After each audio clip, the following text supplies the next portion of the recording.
Hi, everybody. Happy Thursday to you all. Let's see. I've been looking over your work. I've been correcting it. I've been returning it. For the most part, I hope I'm keeping up with you, so you have a chance to read over it and ask questions. I'm not getting any questions. I got about 2 questions, I think, over the last 3 weeks. So again, I am here, and if you get confused, I hope you'll do it, because from here on out, a lot of your stuff is going to be graded for accuracy, as if everything is a kind of an assessment. Okay.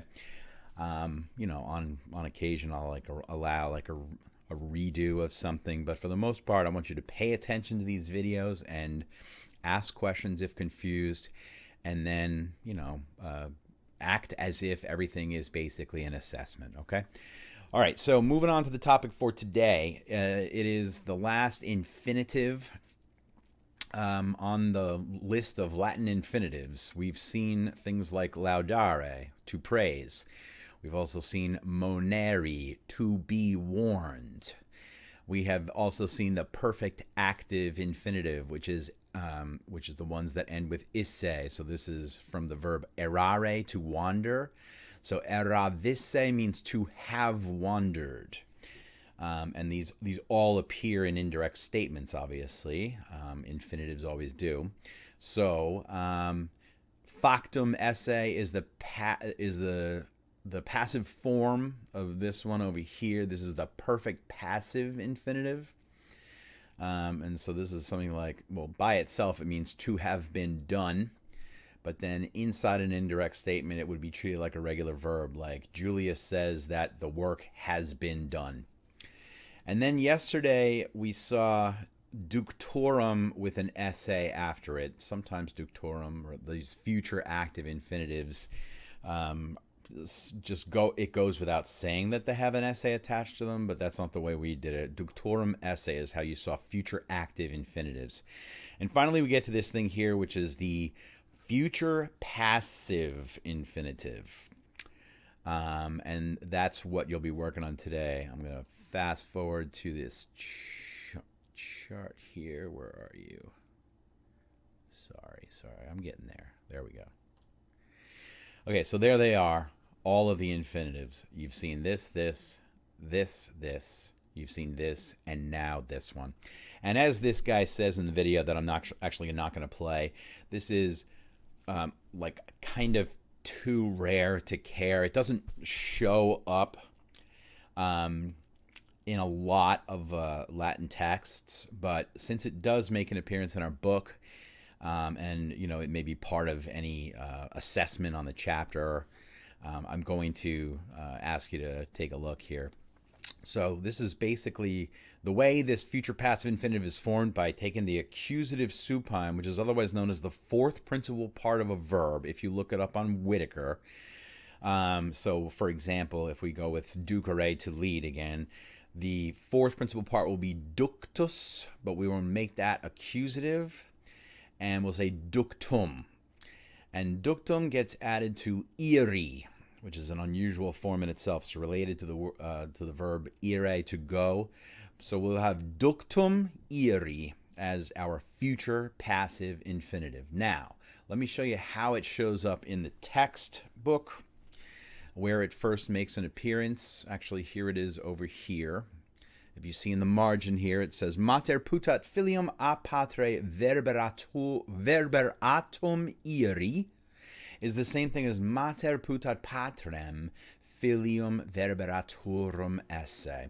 So the lower part of this, which you did yesterday, is mother thinks that the father is going to beat both accusative, right, patrem and verberaturum esse, and he is going to beat the son, his son, filium.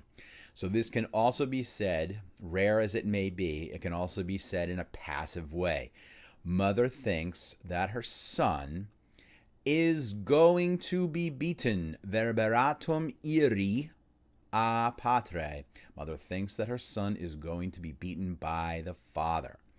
So this is where it shows up here, in this sentence right here. Julius is going somewhere. Amelia says, Amelia, who thinks that he is going to Marcus, meaning Julius here is going to Marcus, says, "Where are you going, Julius? Are you going to beat?" There's an example of the supine right there, but this is not in this construction here, so just disregard that for a sec.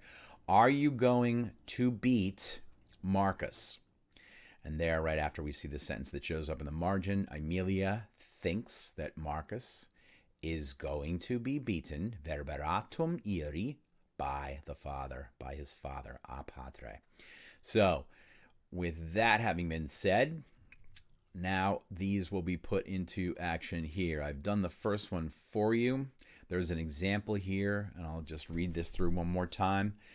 The example says, Julius says that, or Julius, actually, no, this is a direct statement. So Julius, here's Julius. I'm pretending I'm Julius.